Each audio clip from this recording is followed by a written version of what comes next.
Dan dia orang ni yang apa nama tu, join operasi ni juga, dia orang kata anjing ni, kalau anjing liar ni, dia dah boleh hidu dah kereta penguatkuasa tu datang. Itu yang paling menyusahkan. Bila dia orang datang je, anjing tu hilang. Asalnya kalau time biasa dia akan duduk bawah kereta, duduk depan rumah kan, jenis macam tu kan. Tapi bila time penguatkuasa ni datang, anjing tu hilang. Memang biasa. Dan Ana jadi saksi, memang betul hilang.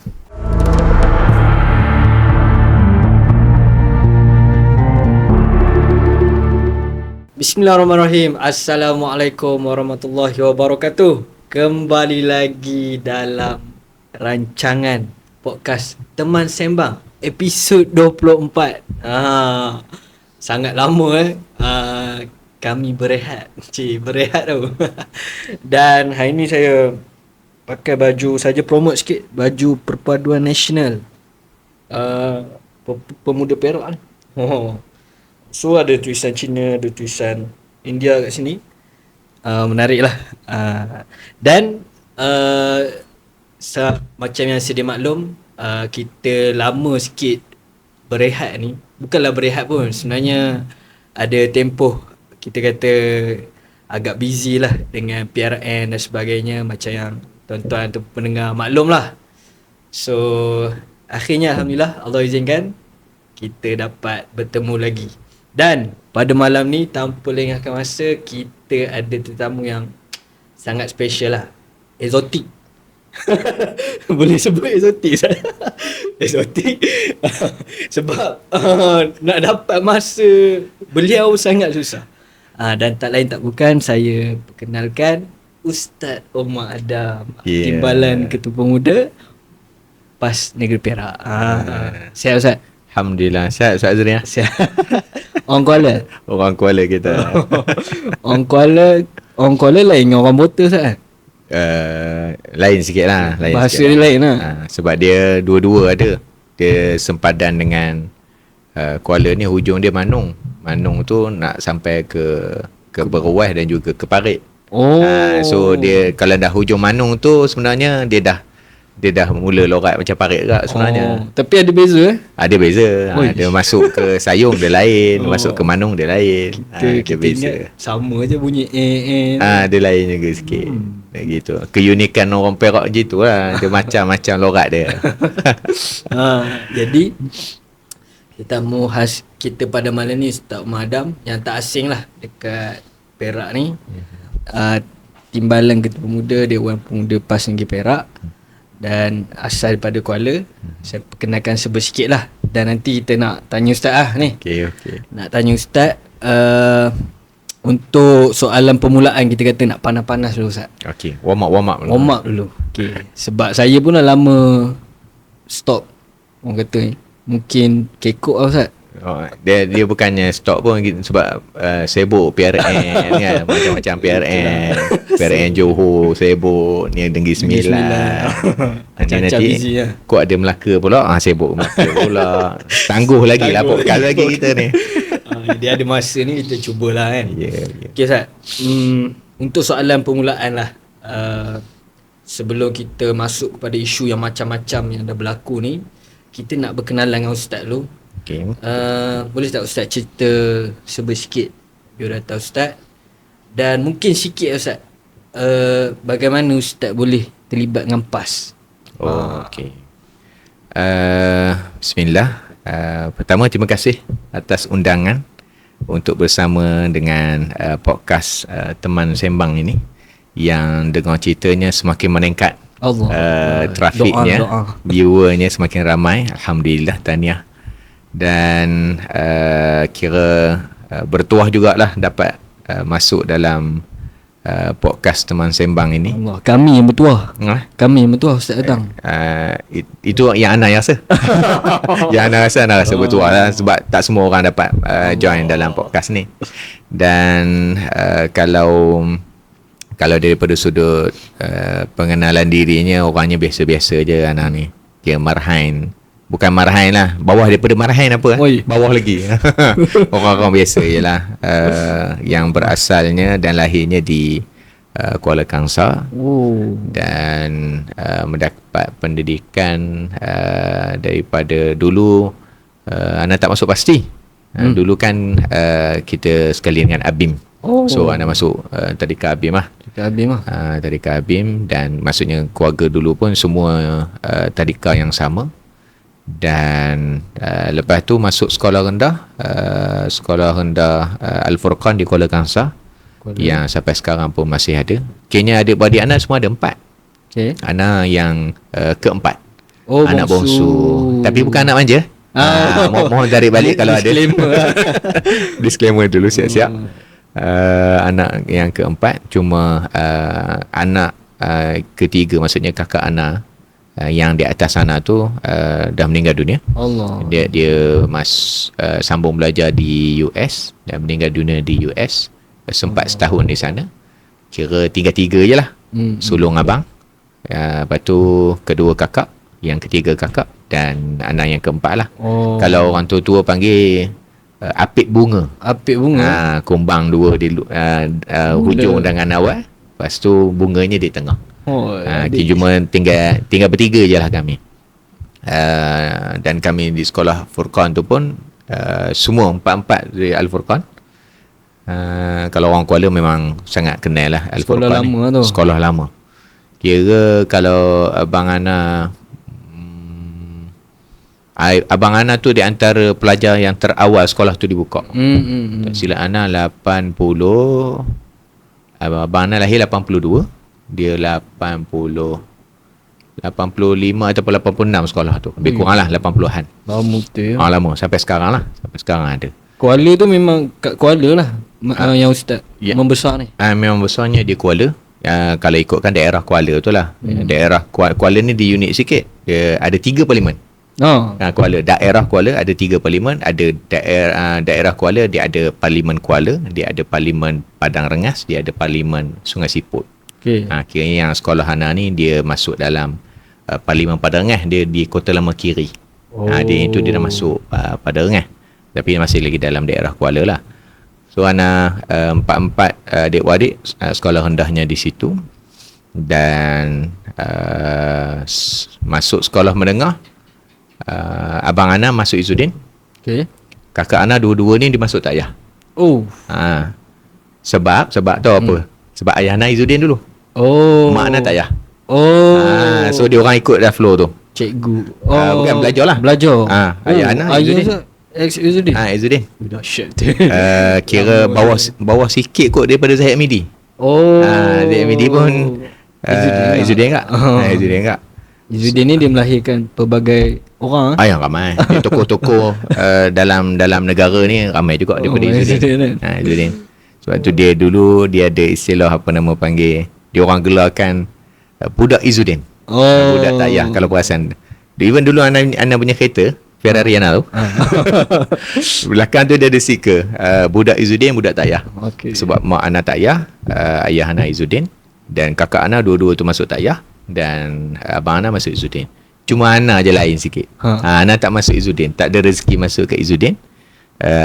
Lepas daripada Furqan tu Ana masuk Tahfiz. Tahfiz. Ana masuk Tahfiz. Tahfiz di Mahat Tahfiz Al-Quran wal Qiraat Ad-Din. Yang pertama, cawangan pertama kalau ikut induk dia di Malinawa tu. Itu yang induk dia. So dia buka cawangan yang pertama, ada dua cawangan. Kalau Ana salah nanti berbetulkan balik. Tapi saya ingat Ana 2. Satu Parit, satu lagi di Lubuk Katak, Tapah. Bukan Malinawa tu first. Tak, Malinawa tu induk dia. Induk. Cuma dia buka cawangan. Cawangan. Cawangan dia. Parit satu dengan Lubuk Katak. Faham. Sorry, Lubuk Katak pula. Sungai Keli. Sungai Keli kat mana? Ana rasa macam Tapah. Sungai Keli. Sungai Keli. 2. So Ana ni yang masuk Parit, batch yang pertama Tahfiz. Masa tu saya ingat Ana studentnya yang masuk Tahfiz tu di situ ada 16 orang, lebih kurang gitu 16 orang mula-mula. Kalau bangunan lama dia tak jauh daripada Pekan Parit tu, ada area, ada mahkamah Parit, dekat area situ, dekat sebelah dengan sekolah menengah Sultan Iskandar Shah, tak silap Ana nama sekolah tu.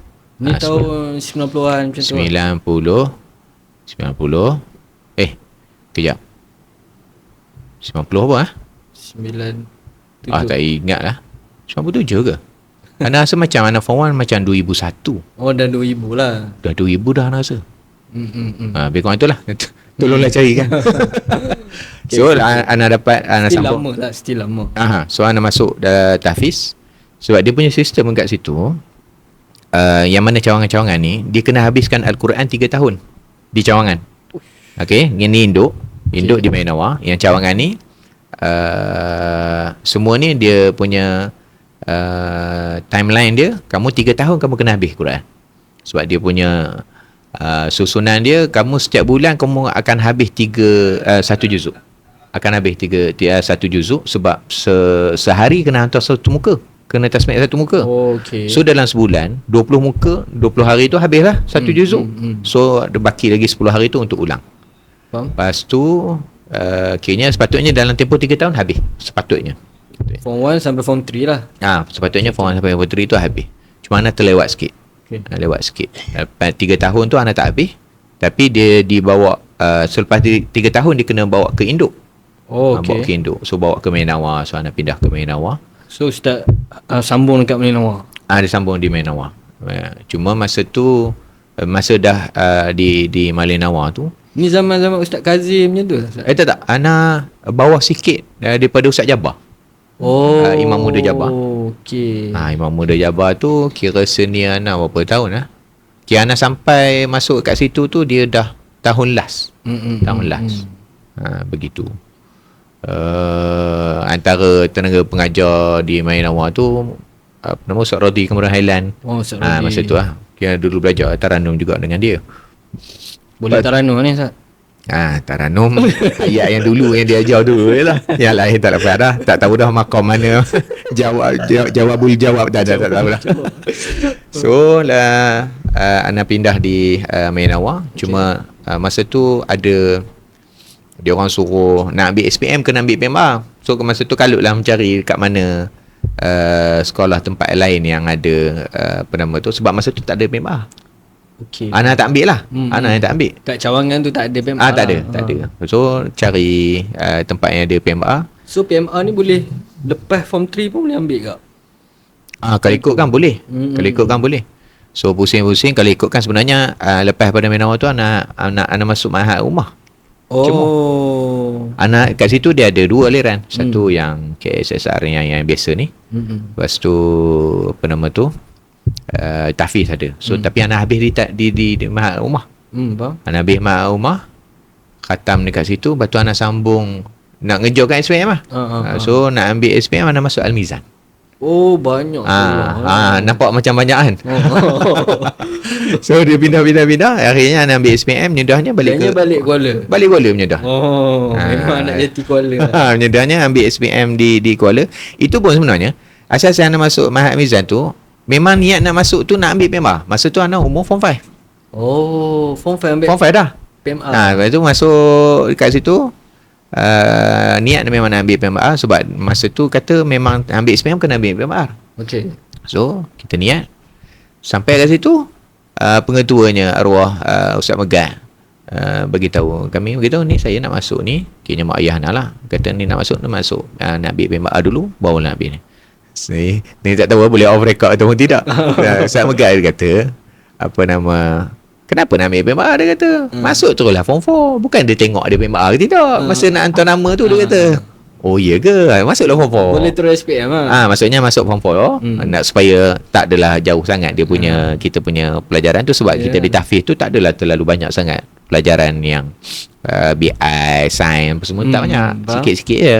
So kita masuk, habis form 4, habis form 5, habis SPM. SPM pun tak adalah power sangat, tapi tak adalah yang gagal. Itu je. SPM tu umur lebih kurang masa tu kira 18 macam tu ke? 18 lah. SPM 18. So ambil SPM. Lepas tu niat masa tu, sebab masa tu arwah kakak Ana tu masa Ana SPM, dia meninggal masa Ana SPM. Allah. Time tu dah fly ke? Dia baru fly lah. Masa dia dah fly.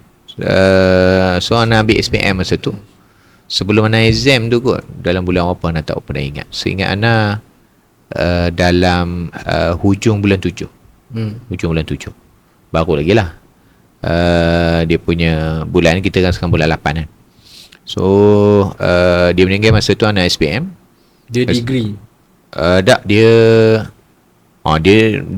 punya ni lagi kompleks juga dia punya tu. Dia lompat dan akhirnya dapat lah, sebab dia UTP. Daripada UTP dia ada masuk Kolej Tengku Jaafar, saya ingat, anak dekat Melaka. Lepas tu dia baru dapat pergi ke sana. So dia meninggal masa anak SPM. Masa tu kita dah aim nak pergi Mesir. Oh ya. Masa tu dah aim dah nak pergi Mesir. Ustaz tercetus nak pergi Mesir tu sebab Mizan lah ke? Di Al-Mizan. Ke Adin tu dah ada dah orang cucuk-cucuk. Di Adin tu tak nampak lagi. Oh tak ada lagi. Di Tafir tak nampak lagi. Tapi masa di Al-Mizan tu kita dah macam dah aim dah nak pergi ke Mesir. Ke Mesir. So apa nama tu, lepas pada tu selesaikan SPM. So nak pergi ke Mesir, ambil stamah. Dan kelebihan pula di Al-Mizan masa tu, anda tak pasti yang sekarang ni, rasa masih lagi sama. Sebab stam dia setahun je. Ustaz dulu berapa tahun ambil? Setahun je kan. Dan macam di SMKA mana? Dia ada certain sekolah di Sri Iskandar ni kan. Betul. Nazrin kan? Nazrin ni? Sarjana ni kan. Sarjana ni dia 2 tahun. 2 tahun. Macam kita setahun. So lepas ambil setahun tu, kira macam dah ready untuk pergi je. Cuma masa tu kan kakak Nabu meninggal kat US, kat luar negara. So mak Ananda dah berat hati nak lepas. Dia berat hati nak lepas. Sebab asal dulu macam bila kita menyembang tu, sembanglah pasal Mesir, luar negara apa semua lah. Macam okey lah. Tapi bila dah lepas meninggal tu, dia dah sembang you dalam je. Dia sembang. Kita faham je lah. Kita faham je. Tahu Ustaz, jenazah arwah kat US lah? Ada. Kita bawa balik. Bawa balik. Masa tu adalah rezekinya bawa balik. Tapi lama jugalah. Seminggu lah. US jauh kan. Dia buat urusan dia tu panjang. Sebab dia accident. Dia kena langgar. Accident. Masa tu dia nak pergi, masa tu time cuti, dia nak pergi kerja, accident. Dia naik bersikar.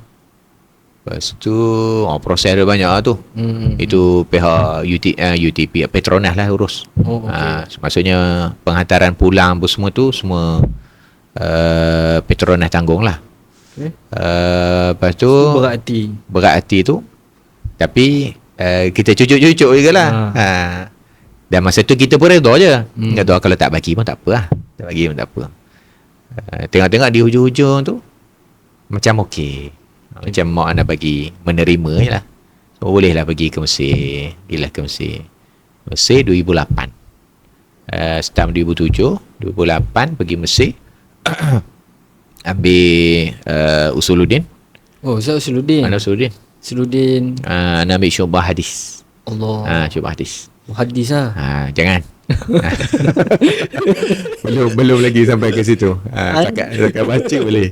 Saya cari Ada Usuluddin. Usuluddin. Ustaz ambil tafsir. Oh ni mufassirin. Pun jangan. Masa tu ayolah, hadis tak ramai. Tafsir ramai.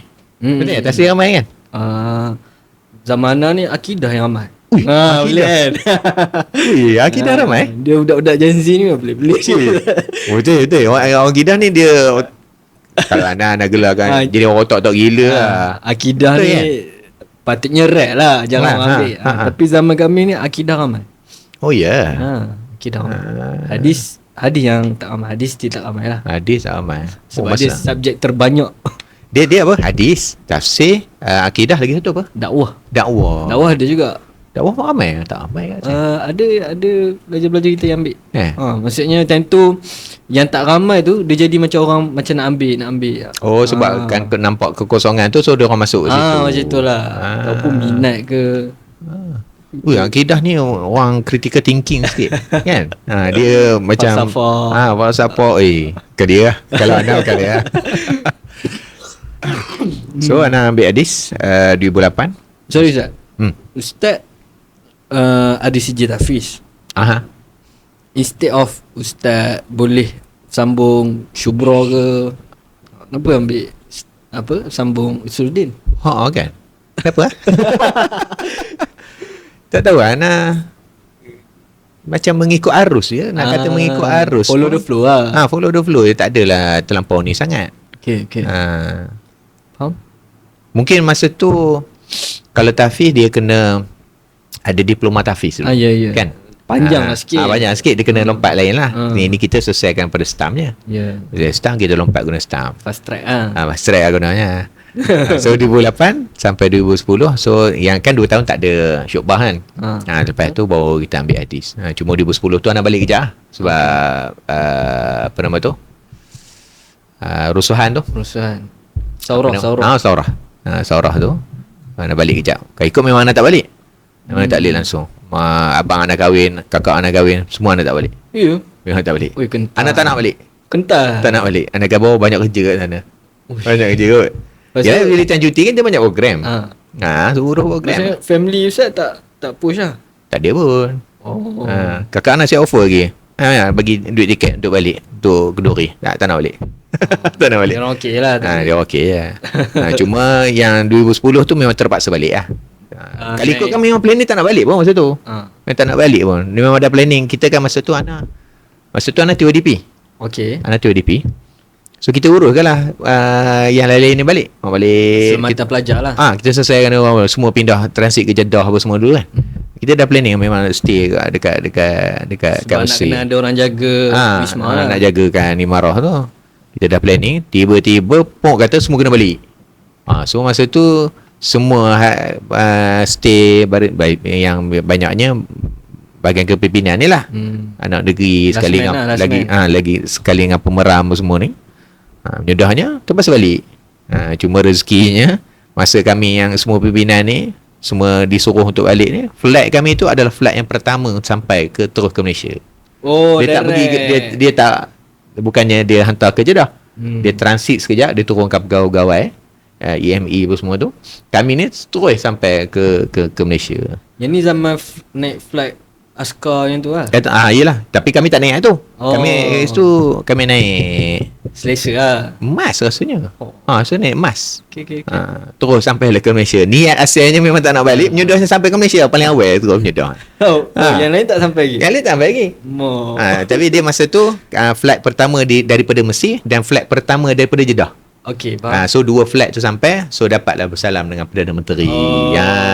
Dapat masa tu Datuk Seri Najib lah. Masa tu sekali dengan Datin Seri Rosmah. Masa tu. Okay. So 2010 balik. Lepas tu sambung. Itu lepas berapa tahun tak balik Ustaz? Memang tak pernah balik pun. Maksudnya start pada 2008 tu, 2010 tu terpaksa balik. So balik ke Malaysia. Sambung balik tahun 3 semua tu. Sampailah 2012 tu habis lah. 4 tahun. Start kat Muhafazah, maksudnya bukan kat Cairo kan? Nak kat Zaqaziq. Zaqaziq. Nak Zaqaziq. Nak ingat Tonto. Dah. Nak Zaqaziq. Zaqaziq antara kampung betul lah. Kampung yang rare lah. Zaqaziq tak seramai Tonto. Tonto lagi ramai. Zaqaziq sikit. Nak ingat Ustaz Tonto. Nak Zaqaziq. Apa lah gelaran Zaqaziq? Kuda putih. Kuda putih. Ya. Asal lah kuda putih.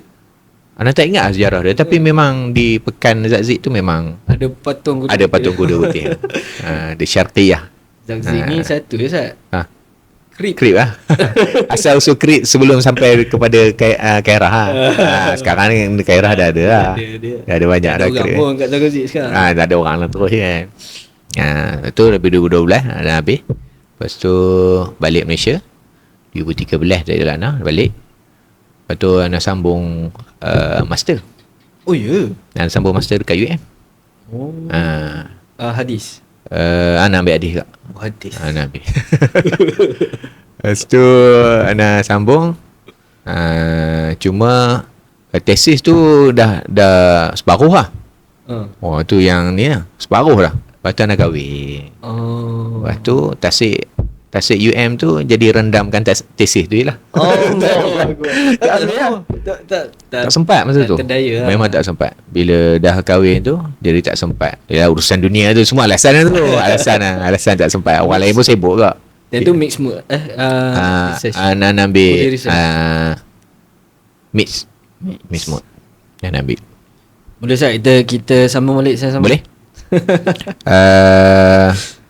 Nak tajuk Ke apa? Sambung apa maksudnya? Sambung. Oh, sambung Master. giveaway tu. Ustaz ambil tak? Tak ambil. Tak ambil? Kita sambung lah sama-sama. Oi, Ana ni kalau nak kira niat ni, Allahu Rabbi. Banyak tahun ni lah. Tinggal niat je masalah. Dapat pahala niat. Boleh. Allah. Tak nak ambil takut. Nak tak ambil rasa macam rugi. Kan? Betul kan? Tapi tu lah. Sementara segar lagi. Tu lah. Geram juga tengok bila orang sambung apa semua ni kan. Ada rezeki kot insyaAllah. Dia ada satu rezeki tu satu hal lah. Satu lagi semangat tu nak buat. Dia bila kita dah ada komitmen lain ni, cabaran dia not bad lah. Tambah kalau macam anak baru nak membesar ni boleh tahan ke. Anak-anak pasal dah sekolah rendah ni mungkinlah nampak macam okey sikit. Seorang, dua orang? Dua orang daripada isteri yang pertama lah. Allah. Yang ni dia tak potong. Memang itu je yang satu. Buat setakat inilah yang termampunya begitu. Cuma tadi soalan tadi, macam mana terlibat dengan PAS? Bila dah balik Ana balik kan bila Ana sambung di UM tu, Ana duduk di KL. Memang kita involve terus dengan pemuda di KL. Kalau Ana masa tu di Segambut lah. Ana duduk Segambut. Memang duduk tu pun dengan kawan-kawan Mesir yang sambung master. Ada kawan. Ada kawan sekali. Kawan Ana seorang daripada Pening, seorang yang daripada Dumbiat, lepas tu ada 2 orang daripada Kehra, 3 orang dari Kehra. So satu rumah tu memang kami duduk sekali. Duduk sekali dan semua sambung. Adalah yang senasib dengan Ana pun ada juga. Ada yang tak silap Ana ada yang habis. Separuh daripada dalam rumah tu, ahli bed tu semua habis. Yang separuh lagi tu tak ada rezeki habis. Dapat kerja lah apa semua tu lagi lah. Ada tak benda yang trigger Ustaz macam nak masuk PAS tu? Maksudnya balik-balik kenapa PAS? Kenapa tiba-tiba? Sebenarnya boleh je, contohlah mindset yang kita rasa umum, yang awam, balik sambung master lu, dapat kerja lu apa semua, okey baru selesaikan hal diri sendiri dulu kan. Baru gerak macam tu lah. Faham? Itu awam. Tapi kenapa? Apa yang mungkin ada benda yang trigger Ustaz macam mungkin sebab kalau ikut background Ustaz cerita sebelum tu pun Ustaz tak tahulah time stamp tu dah pernah terlibat dengan PAS ke. Kalau betul-betul dengan PAS ni, Ana ingat mungkin dulu Ana pernah terlibat, itu pun kawan yang tarik Ana. Masa tu PRK Kuala. PRK ke PRU lah. Zaman-zaman sekolah menengah ni. Sekolah menengah. Kawan tarik ajak pergi sekali. Masa tu memang belum lah. Masa tu markah di Bukit Candan tu ada lagi. First time Ana masuk dengan bangunan kayu, Ana tengok penuh risalah berbalut apa semua kan. Bendera semua ada. Bendera semua ada. Tapi memang masa tu memang itu memang first time. Zero lah. Memang zero betul. Sorry, family Ustaz memang tak terlibat. Tak terlibat aktif, tapi punya kompas. Lah. Tapi tak pernah lah kira macam join pilihan raya apa semua. Tak. Memang dengan member je. Tapi memang ayah nak dari family Ustaz yang first yang antaranya. Ya. Yang lain tu memang tak ada yang aktif lah. Dahsyat. Kira tapi ayah Ana dulu memang bawa anak ke Surau Muhammadiyah di Bukit Candan tu. Antara panggil apa? Markah. Dia bukan markah, dia surau, tapi memang orang PAS semua di situ. Orang PAS di situ daripada kecil dulu. Masa dia masih lagi lantai kayu semua tu memang di situ. So masuk PRK ke PRU Ana tak ingat. So sahabat Ana ajak. Masa tu Ana ingat dia bawa tugasan pada kami tu, risalah tu hantar ke semua rumah. Kami hantar malam. Hantar malam. Kira guna Ana masa tu Ana guna kereta ayah Ana tak silap. Ke guna kereta kawan tu. Bawa pergi hantar satu rumah malam sampai habis. Cara kempen dulu. Cara kempen dulu. Tak adalah buat video apa. Tak adalah dulu kan.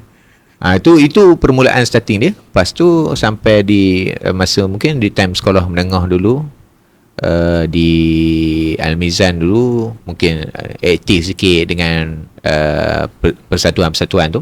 Okay. Lepas tu sampai sambung ke Mesir, aktif lagi. Di Kairah dengan anak Bakan. Okay. Bakan apa nama dia? Badan Kebajikan Anak Negeri. Kalau Perak ni KPIPM lah. Keluarga Pelajar Islam Perak Mesir. Yeah. So kita aktif dekat situ. Mungkin dekat situ kot anda punya mengaktifkan diri dalam persatuan tu, persatuan anak pelajar, dan Ustaz dibawa jadi balik. dia jadi macam minat macam seronok apa uruskan. Dia nak kata seronok tidak, sebab orang nanti. Oh. Masa tu memang totally zero pun. Totally zero. Tapi bila yelah biasa time nak lantik kan dia bawa pergi makan dulu, pergi sembang-sembang dulu kan. Lepas tu kata nak lantik. Tak apalah. Kita ambil je lah. Lagi satu mungkin mindset generasi time tu kot. Sebab tak tahulah kalau budak-budak sekarang kita macam nak approach dia, katalah dah belanja makan pun, tapi nak lantik dia tu dia akan fikir lah. Kalau zaman Ustaz tu maybe dia okey lah. Sebab kita dah biasa kot. Masa daripada sekolah menengah pun kita dah biasa. Lepas tu sampai kat situ pun kita pun ingat tak apalah, orang minta kita untuk bantu, kita try je lah. Ada mula-mula sebagai backon. Okey. Ekonomi. Biro ekonomi mula-mula. Sebab Ustaz pernah berniaga. Tidak juga.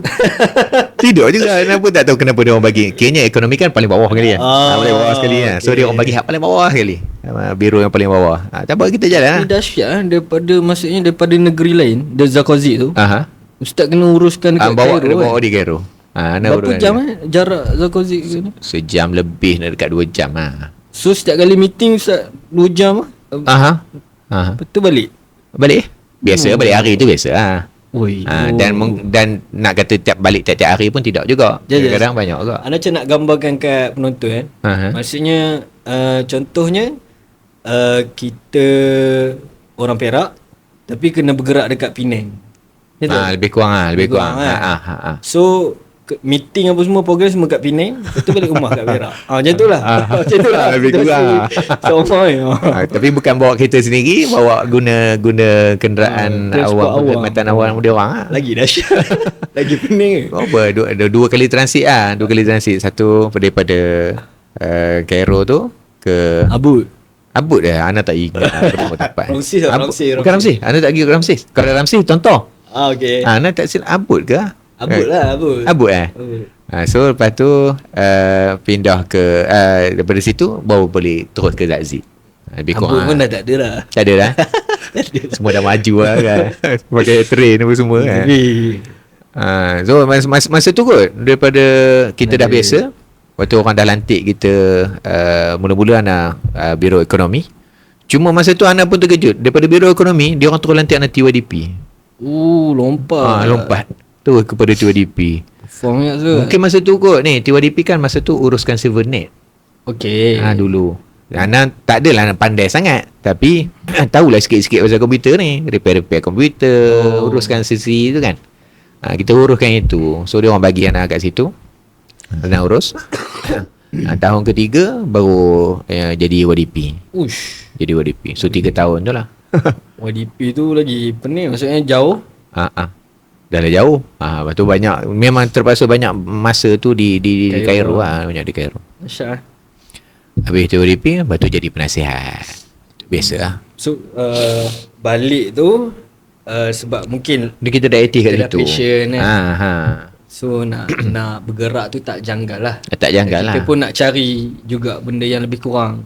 Mungkin kita dah biasa dalam sebab Ana ada satu panggil apa mungkin satu prinsip lah kot. Prinsip Ana antara dia, kalau kita bantu orang, Allah akan bantu kita. Tapi betul kan, ni kisah Ana. Masa tu Ana tahun 1. Masa tu ada kawan minta tolong. Masa tu nak exam. Nak exam selalu orang buat apa? Memang tak ada buat apa lah betul lah. Melainkan hanya baca buku memang macam kitab lah. Masa tu nak kata masa tu Ana study pun still kita habis masa tu. Tapi ada orang minta tolong. Ana tak ingat urus ke apa. Lepas tu masa Ana tolong tu, gila tak study ni. Study tak cukup ke ni? Memang cuak lah. Tapi anda letak dalam niat tu, dalam hati tu, anda bagi tahu letakkan keyakinan kalau aku tolong ni, Allah akan tolong. Niat macam tu. Dan memang wallah alam lah kot Allah nak uji, bagi apa nama tu, ujian kejayaan ke apa. Tapi anda lepas lah. Exam lepas je. Sebab Ana tahun pertama Ana mangkul line.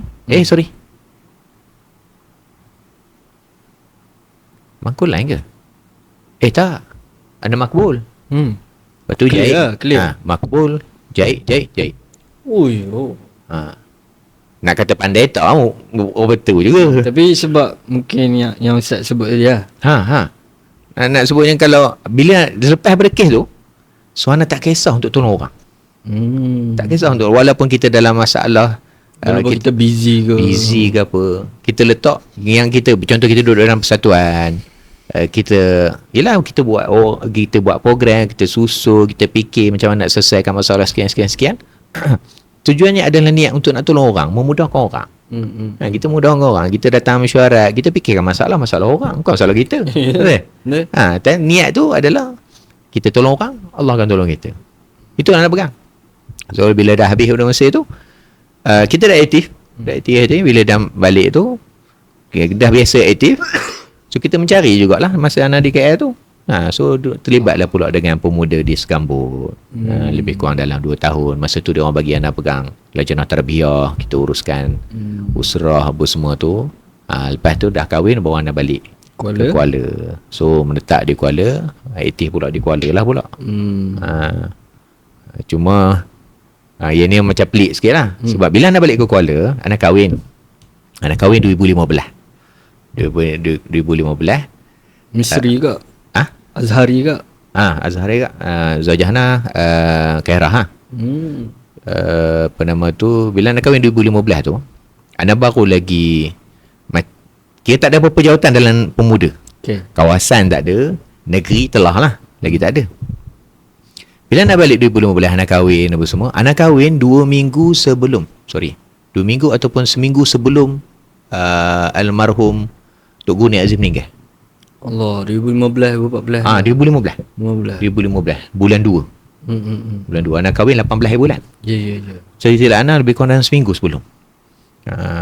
Seminggu sebelum akad nikah tu, anak pergi dengan kawan-kawan sekali dengan Ustaz Adil. Pergi ke tu best start tu. Ustaz Adil bawah anak sikit lah, 2 tahun. So pergi ke Kelantan tu. Masa lepas habis anak dah kahwin semua tu, baru lagi kahwin masa tu. Lepas tu masa tu KP Ustaz Akmal. KP Ustaz Akmal. KP Negeri.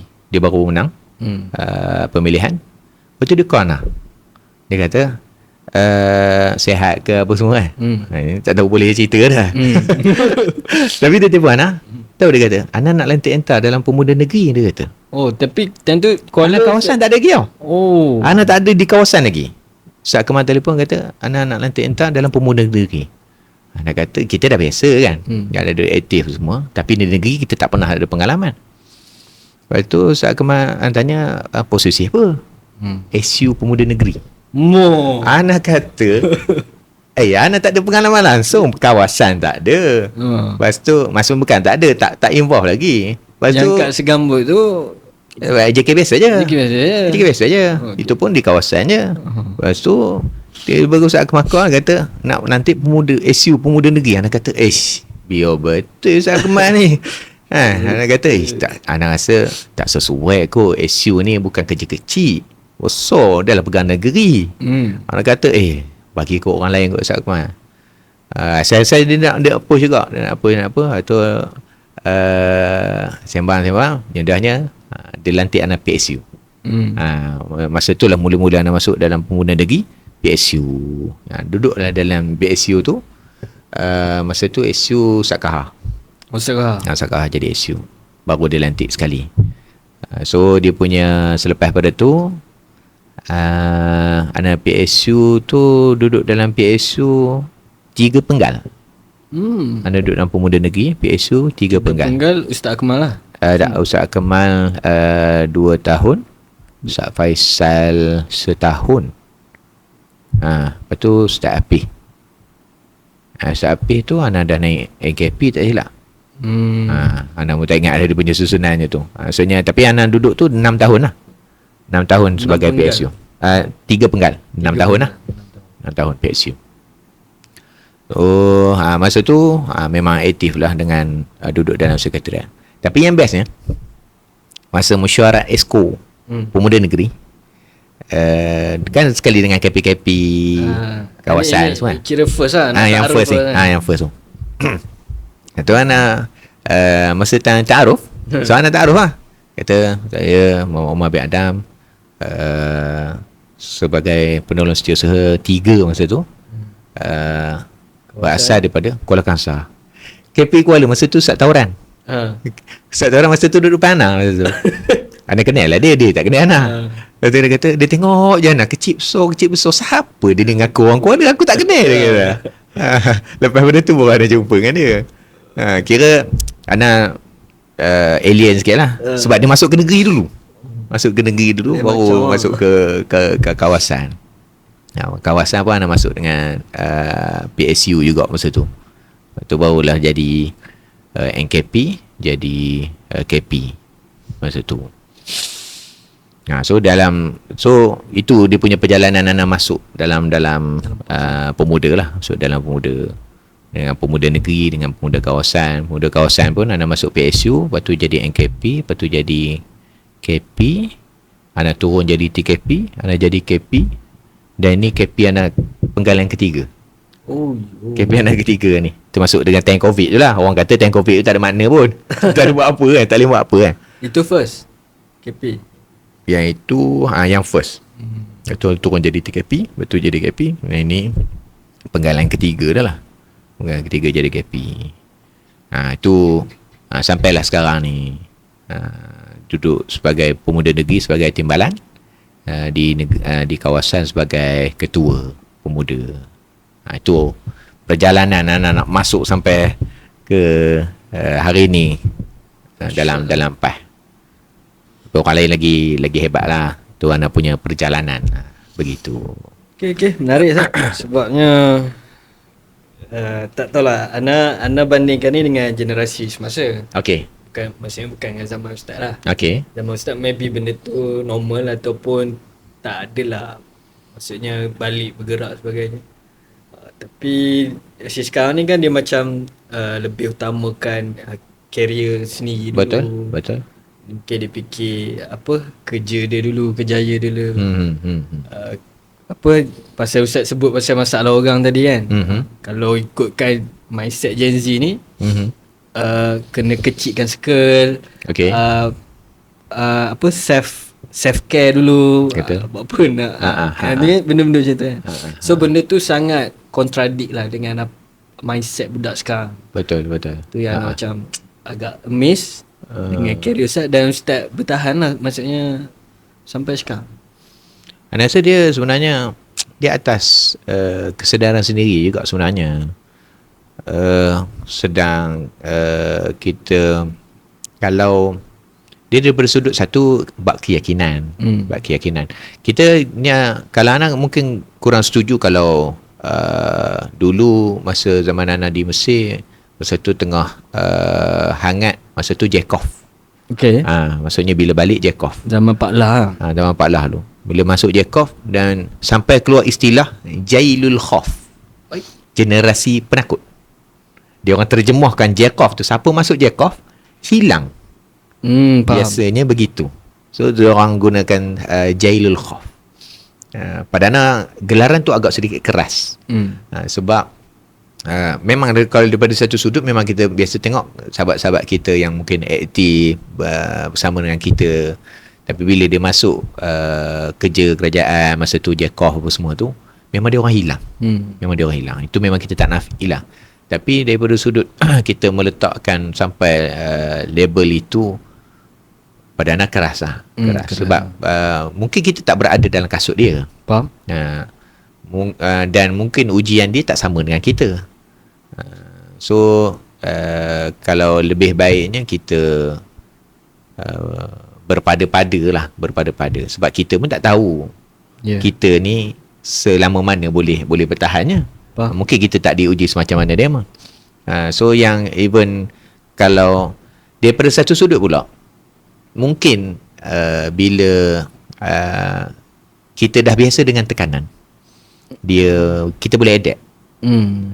Kalau daripada awal kalau kita guna istilahnya latu lah, kena latu awal, dia akan jadi mandom sikit.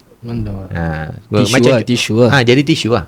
Sebab tu kalau kita biasa dengar kuliah Ustaz Siddiq, macam mana dia dulu, cara dia ditarbiyah, macam mana dia bergerak. Kalau kita rasa, kalau anak sendiri anak kata, uish, tak boleh hadap rasanya. Sampai kena masuk penjara, keluar masih lagi aktif. Bukan keluar, duduk dalam tu pun dia aktif lagi sebenarnya. Boleh ceramah apa semua lagi duduk dalam tu. Bila keluar, aktif sampai ke hari ni. Sebab dia dah kena tekan lama. Dia istilahnya, kita panggil apa?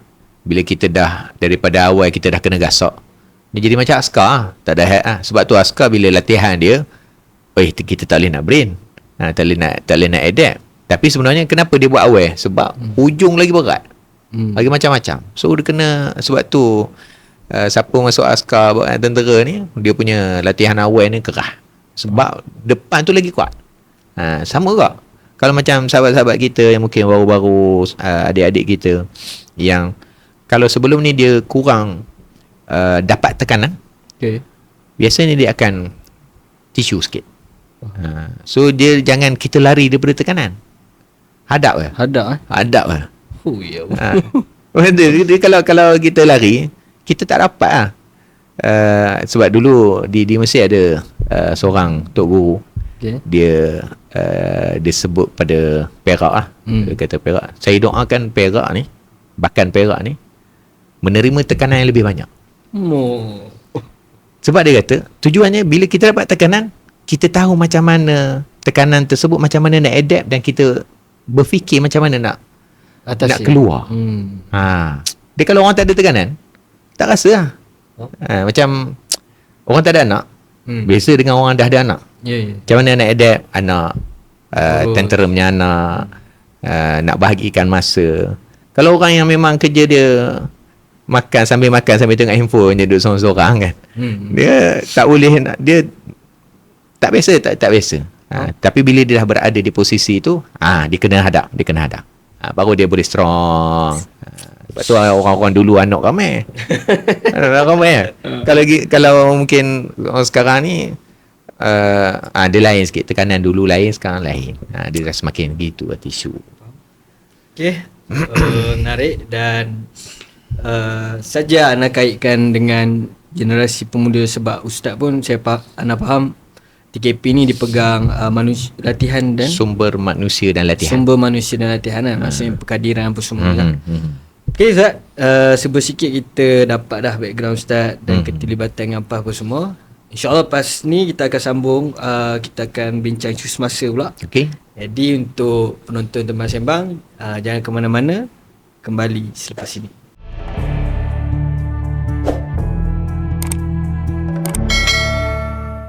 Kembali lagi kita dalam episod 24 Teman Sembang bersama saya Azri Fauzan dan tetamu jemputan Ustaz Omar.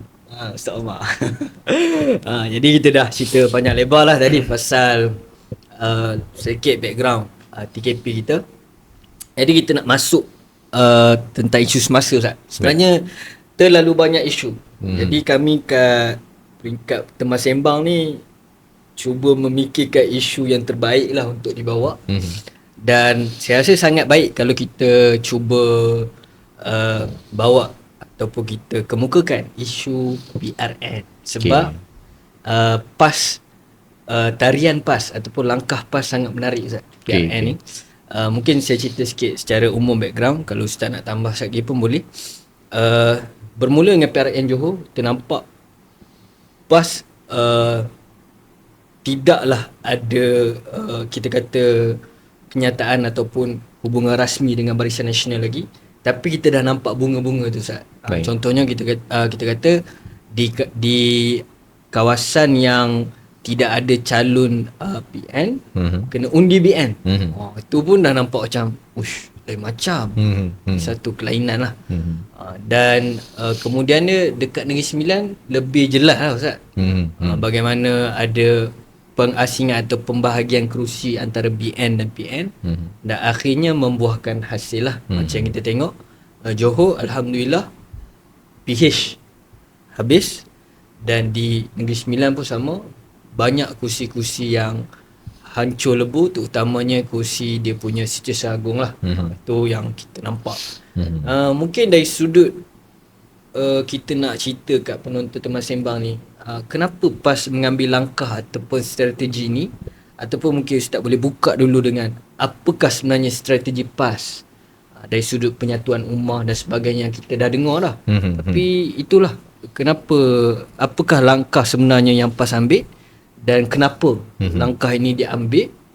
Dan kita nak tengok juga Ustaz, bagi pandangan Ustaz, sekiranya langkah ini diteruskan, apakah jangkaan untuk PRN yang seterusnya di Melaka dan mungkin di PRU akan datang. Okey, dia dalam tempoh sekarang, semua dah tahu, kita dah lalui PRN Johor.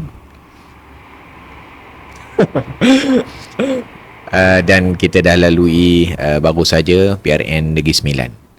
Dan semua anda rasa ketika ini rakyat Malaysia ataupun pemerhati politik tanah air, dia sedang memerhatikan setiap langkah apa yang diputuskan di peringkat PAS. PAS dia menjadi tumpuan. Pertamanya, kita selepas daripada PRU 15, kita mendapat kerusi parlimen yang paling banyak dalam parlimen, paling banyak.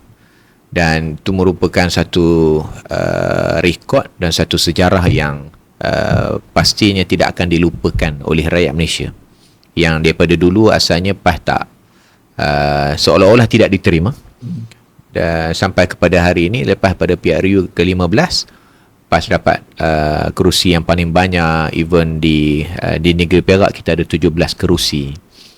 Dan beberapa negeri yang memang solid di bawah PAS, Kedah, Terengganu, Kelantan, yang sebelum ni Perlis lah, yang kita perintah solid.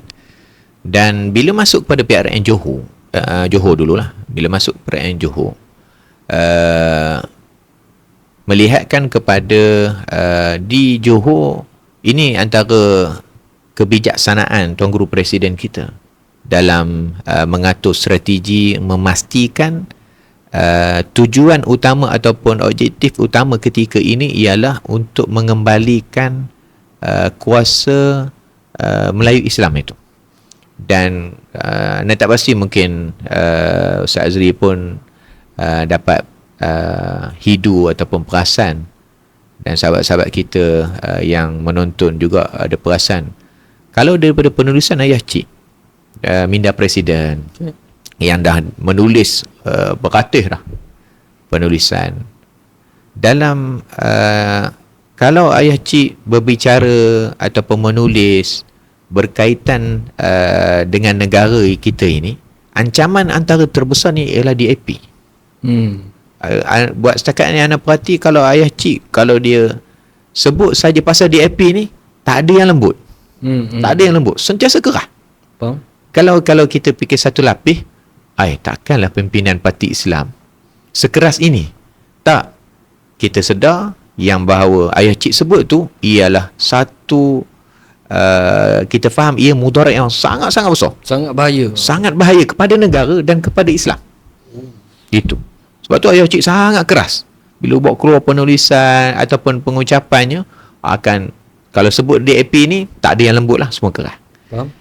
Jadi untuk mencapai kepada memastikan mudarat yang besar ini tak dapat dihalang, bila nak masuk PRN, kita nak pastikan supaya DAP ni tidak berkuasa. Pastikan itu. Dan kita sedar kemampuan kita di Johor untuk PAS. Kita sedarlah ukur baju di badan sendiri. Kita tahu kemampuan kita di Johor, dan di sana ada ruang ataupun kita nampak yang kuatnya ialah sahabat kita UMNO. UMNO. Dan kita semua sedia maklum UMNO lahirnya di situ. Lahirnya di Johor. Atau dengan bahasa orang lain guna, Uri UMNO tu di Johor. Memang lahirnya di situ. Sejarahnya di situ. So kita tahu UMNO kuat di situ. Kalau kita yang lemah ini, yang memang ada beberapa kerusi yang kita rasa perlu untuk kita bertanding, dan mungkin kita pun tak kuat mana, dan kita masuk dalam PRN Johor, dan keluarlah idea daripada Tuan Guru Presiden untuk memastikan yang kalah itu adalah DAP. Jadi buatlah cara macam mana pun pastikan DAP kalah. Pastikan mudarat besar tu. Ya, terhalang. So apa yang ada dalam keadaan kita lemah, kita pun masuk bertanding, dan ada sahabat kita UMNO yang bertanding juga yang namanya Melayu Islam.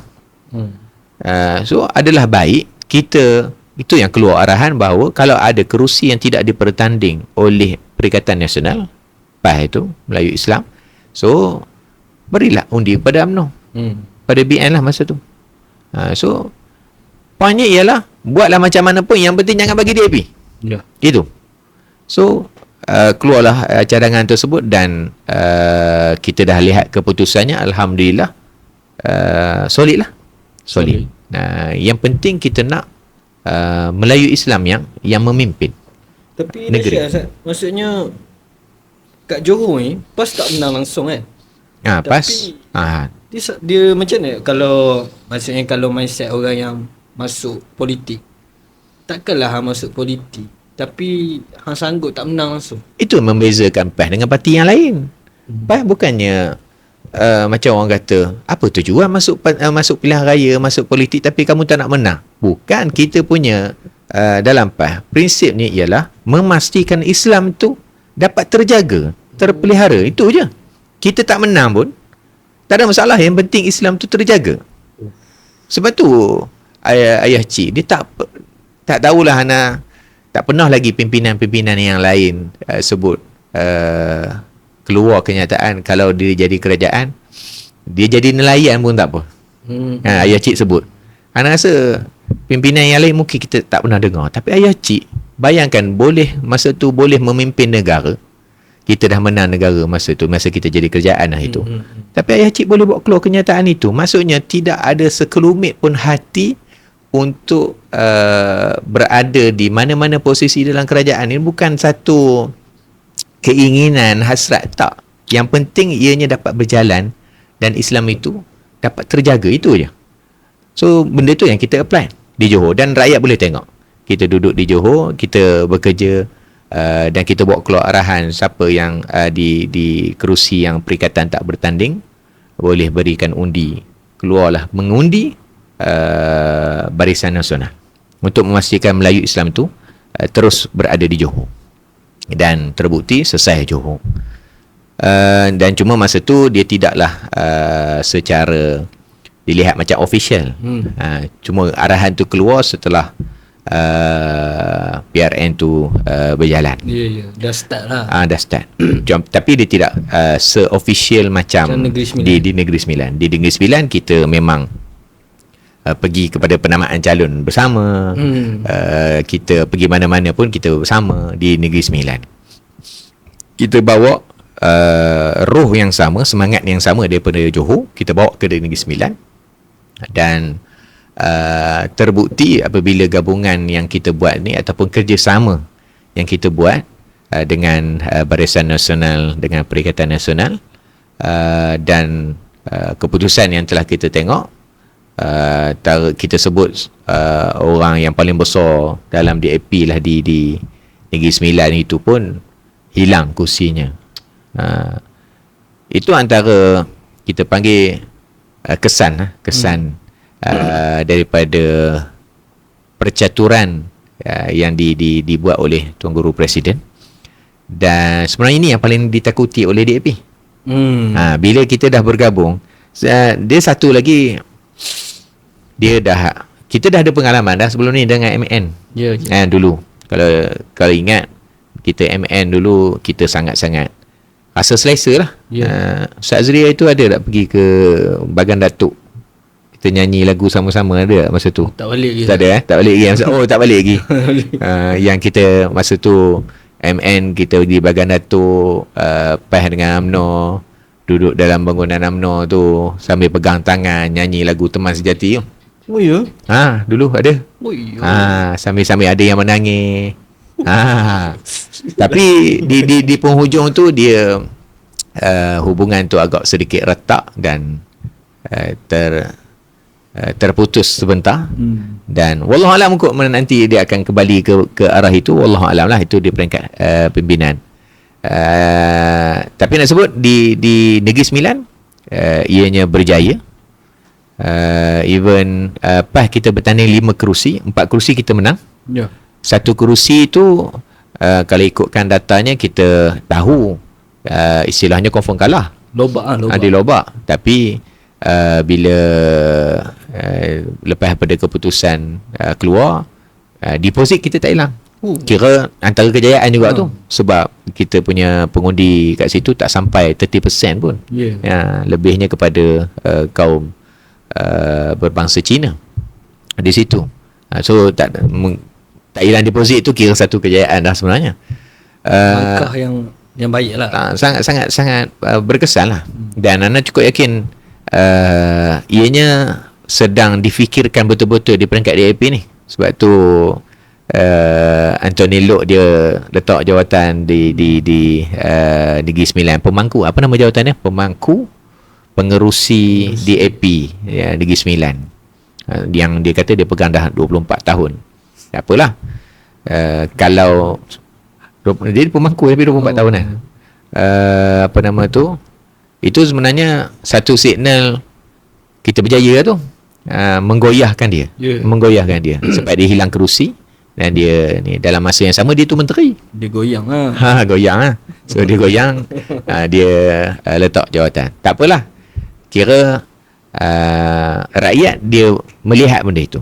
Dan kita tahu sebenarnya bila kita buat gerakan itu, kita bersama dengan sahabat kita daripada BN, daripada UMNO ni, ramai orang suka. Akar umbi suka. Cuma mungkinlah kalau Ana mungkin sedikit berbeza. Kalau ada di kalangan kita, ahli-ahli kita, memanglah kita hari itu keputusan daripada PAS Pusat untuk menghentikan kerjasama politik dengan Bersatu. Okay. Ini Ana punya view lah secara peribadi. Sebab kenapa dikeluarkan kenyataan itu ialah menghentikan kerjasama politik kepada Bersatu. Bersama dengan Bersatu ni, kita hentikan kerjasama politik. Yang kita hentikan ialah kerjasama politik. Adapun dengan sahabat-sahabat kita daripada Bersatu, jangan kita terus memusuhi. Itu anak daripada sudut peribadi anak lah. Sebab secara mereka dalam Bersatu ni kebanyakannya pun, dan anak rasa hampir solidnya adalah Melayu Islam. Sepatutnya kita perlu juga ada pendekatan untuk terus mendekati sahabat-sahabat kita daripada Bersatu ni. Sebab anak cukup yakin sahabat-sahabat kita ahli-ahli Bersatu ni pun sebenarnya dia sayang untuk tinggalkan kerjasama kita sebelum ni dalam perikatan ni. Sebab tu anak kata kalau kita di peringkat PAS Pusat dah memutuskan kerjasama politik, tak apalah itu kerjasama politik. Bukannya kita memutuskan pertalian persaudaraan kita dengan dia orang. Faham? Sebab tu dengan sahabat-sahabat kita dengan Bersatu ni, kita jalan macam biasa. Sahabat berkawan macam biasa sepatutnya. Jangan kita terus bermusuhan. Adapun mungkinlah ada daripada kalangan pimpinan Bersatu yang agak sedikit keras hentam kita tu. Bagi hantar seorang dua sudahlah. Hantar seorang dua untuk balas balik. Orang kata kita katalah dia balik. Kita balaslah dia balik. Takkanlah dia seorang je bedai kita tak boleh nak bedai dia. Tapi tak perlulah untuk semua. Sebab ramai lagi sahabat-sahabat kita di bawah daripada ahli-ahli Bersatu ni yang sebenarnya sayangkan kita punya kerjasama dulu ni. Dan mereka juga adalah Melayu Islam. Sepatutnya kita juga ambil lah pendekatan tersebut. Ada juga. Jangan terus memusuhi. Memanglah siapa tak marah orang pilih kita Islam ni. Kita terasa juga. Tapi itu bahagian atas je sebenarnya. Yang atas, pimpinan atas ni. Yang di bahagian bawah ni sebenarnya masih lagi boleh dan sayangkan untuk bersama dengan kita ni. Sebab tu wallahualam, mungkin selepas daripada PRN Negeri Sembilan ni, kita tak tahu lagi Melaka. katanya di Melaka, yang kalau ikutkan dia punya tarikhnya sampai bulan 10, dan itu pun tak tahu betul ke tak boleh sampai kepada PRN Melaka tu.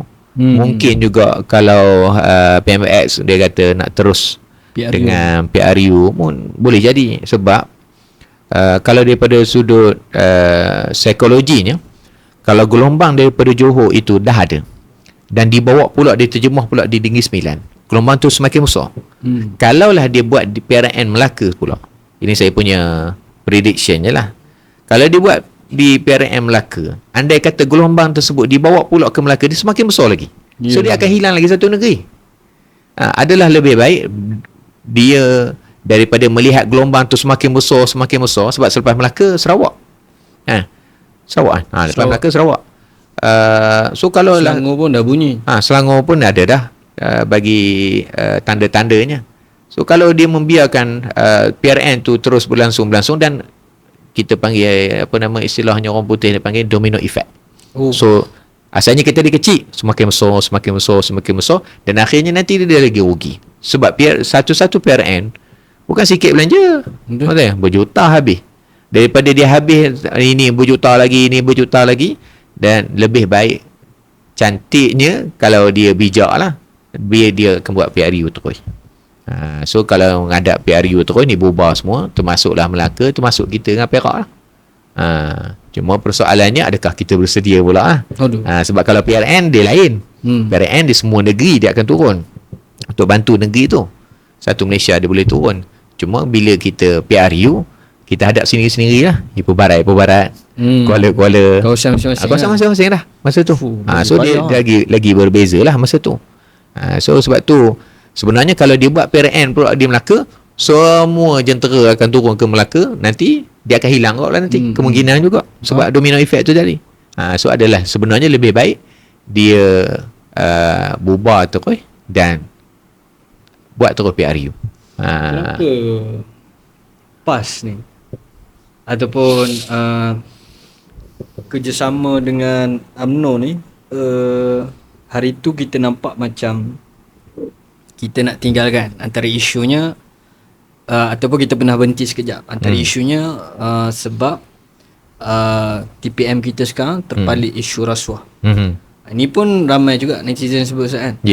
Tapi hari ni kita seolah tutup mata lah isu tu. Dia istilah tu kurang tepat. Kita tak tutup mata.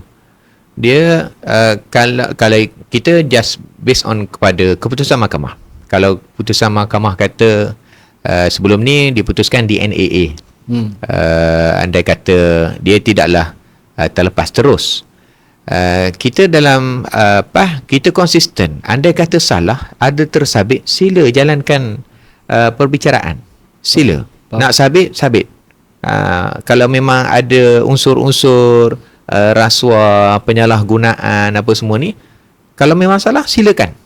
Kita daripada dulu lagi kita konsisten, kalau salah sila sabitkan, bawa kepada mahkamah, bicara betul-betul. Dan sama juga dalam kes sahabat-sahabat kita. Dulu kita duduk dengan sahabat kita dengan UMNO, kita duduk dengan sahabat-sahabat bersatu pun ada juga yang terpalit. Sahabat-sahabat kita mana-mana pun, yang mana kita berkawan, kita tak pernah pejam mata. Andai kata kamu memang dikatakan bersalah, sila hadapkan kepada mahkamah. Biar mahkamah yang menentukan. Kita istilahnya kita tidak pejam mata. Andai kata memang perlu, go on. Kami tidak ada masalah kepada mahkamah lah. Dan Ana mungkin Ana boleh nampak daripada point start tu, kita nampak PAS ni dia akan utamakan mana mudarat yang lebih besar lah. Konsep dia mana-mana pun kat situ juga. Betul. In this case, DAP lah paling mudarat sekali. Dan kita nak kekang tu dulu. Fokus dia tu dulu kan. Jadi mungkin untuk isu ni saya nampak strategi PAS ni memang sangat baik dari sudut kita nak kekang bahaya yang lebih besar tu. Dan alhamdulillah izin Allah menjadi. Itu mungkin cuma dia sahabat-sahabat kita di luar yang mungkin dalam ahli PAS ataupun yang di luar bukan ahli PAS, dia kena nampak sebenarnya yang memimpin PAS ni, Tuan Guru Presiden kita ini, Ayah Cik ni, dia bukannya hanya melihat Malaysia. Dia kena tahu yang Ayah Cik ni dia antara rujukan jemaah Islam dunia. So dia melihat dan memerhati politik-politik negara-negara yang lain, negara-negara Islam yang lain. So Ayah Cik ni dia punya pengalaman sangat luas. Sangat luas. Sebab tu sebenarnya kita tak hirau dan tak heran keputusan Ayah Cik ni kadang-kadang sangat-sangat berbeza dan sangat-sangat jauh pandangannya. Macam dulu Ayah Cik pernah bagi cadangan untuk diwujudkan ataupun di-apply UG, Unity UG. Government. Dulu kan? Dulu ni. Lama dulu. Tapi bayangkan cadangan Ayah Cik tu bawa tu, bila masa pakai? Sekarang baru pakai. Ayah Cik bagi cadangan tu 20 tahun lepas lagi. Dan hebatnya Ayah Cik, ketika mana cadangan tu dilontarkan dan masa tu orang tentang, orang tak faham, Ayah Cik tarik balik cadangan tu. Tarik balik. Tapi menyedahnya hujung-hujung orang apply. Faham? Nak sebutnya Ayah Cik punya pandangan sangat jauh. Sangat jauh. Sebab tu sebenarnya beruntung kita sebagai ahli PAS ada presiden seperti Ayah Cik ni, dan yakin dan percayalah segala langkah yang dibuat itu insya-Allah ada hikmah di sebalik yang mungkin kita tak nampak lagi lah. Begitu. Jauh pandangan ulama ni lain lah. Lain sikit lah. Dianya dipandu. Okey Ustaz, untuk Baik. isu ni Ustaz ada apa-apa lagi nak? Okey, clear. Okey, selesai untuk ulasan tentang PRN di Johor dan Negeri Sembilan. Dan kita nampaklah secara jelas poin yang nak disampaikan tu tentang mengekang mafsadah tu ataupun kita kata mudarat. Seterusnya Ustaz, kes yang agak baru juga pada hujung-hujung Julai ni, termasuk awal Ogos ni, tentang isu Rocky di Pelabuhan Kelang. Rocky ni seekor anjing lah. Isu dia tentang masalah anjing liar Ustaz. Anjing liar ni saya rasa dekat mana-mana don pun, terutamanya di bandar ni, mesti akan disuarakan lah isu anjing liar. Dia memang anjing liar lah. Dia bukan ada owner. Dia asalnya isu anjing liar. Kemudian pada 13 Julai ada pemuda 20-an koma sebab dikejar dengan 6 ekor anjing liar. Okey. Kemudian pada 29 Julai Majlis Bandaran waktu tu buat gerakan ataupun buat operasi. Lah untuk tangkap anjing liar ni dekat satu taman, nama dia Taman Teluk Gedung Indah. Taman Teluk Gedung Indah. Okey, dan waktu tu ada satu ekor anjing pitbull peliharaan, nama dia Rocky. Ni start Rocky ni terlibat ni. Dia didakwa terlepas daripada rumah. Jadi waktu operasi tersebut dia pun ditangkap apa semua dan bergelut lah. Akhirnya anjing tu mati. Maksudnya bergelut terpaksa ambil tindakan dan mati. Jadi bila dah mati tu orang pun bising lah. Terutamanya ada beberapa NGO lah, Persatuan Haiwan Terbiar Malaysia, semua menyuarakan ataupun keluarlah sentimen baru iaitu tentang pembunuhan kejam. Sebab isunya tentang asalnya anjing liar, tapi sebab yang Rocky ni terlepas, dia anjing peliharaan tapi dia anggap membunuh lah, padahal nak selamatkan diri kan. Tapi bila berlaku benda-benda macam ni, so ternampaklah macam-macam ada artis yang support anjing tu. Ada je kan, siapa nama artis tu, saya tak ingat. Ada, dia tak tahulah tak baca habis kot. Tak jadi kat dia kan. Lepas tu macam-macam lah kita nampak pihak yang menyokong, pihak yang menentang. Jadi untuk isu ni Ustaz, kalau pandangan Ustaz macam mana sebenarnya isu anjing terbiar ataupun Rocky ni? Masa kita jadi kerajaan dulu, Ana diamanahkan untuk daripada Kuala Kangsar untuk jadi ahli majlis. Ahli majlis ni duduk di PBT. PBT ni kerajaan ketiga lah. Kita ada parlimen, kita ada negeri. Dia kalau di daerah dia panggil PBT lah, tu kerajaan yang ketiga. So bila kita jadi ahli majlis ni, kalau kita di peringkat parlimen kita ada menteri. Kalau di peringkat negeri kita ada esko-esko. Kalau di peringkat PBT ni kita ada ahli majlis. So peranan dia sama. Dia ada portfolio ke? Dia ada portfolio juga. Dan tujuan ataupun peranan dia menggubal undang-undang. Okey. So Ana masa jadi ahli majlis memang kita akan menguruskan beberapa kawasan itu bawah Ana. Dan antara yang Ana uruskan antaranya kes anjing ni lah. Kes anjing ni. Anjing liar semua ni lah. Memang ada. Memang Ana terlibat sendiri dan bila ada aduan anjing liar ni dia report pada kita. So kita bekerjasamalah dengan penguatkuasa.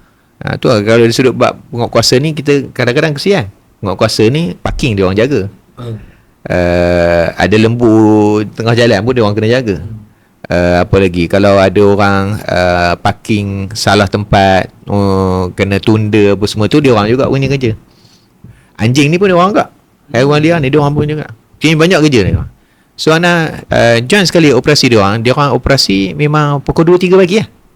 Pukul 2-3 pagi operasi dia untuk nak tangkap ni. Kita dulu Ana siap bawa petition daripada taman yang kata masalah anjing. Ana bawa petition ni, Ana buat petition tu, collect daripada orang-orang taman, kita bawa pergi penguatkuasa. Okey, ni taman ni masalah anjing. Ni petitionnya. Semua ni ada masalah apa. So Ana pun turun sekali dengan orang. Bukan sekali, bukan 2 kali, banyak kali. Turun 2-3 pagi.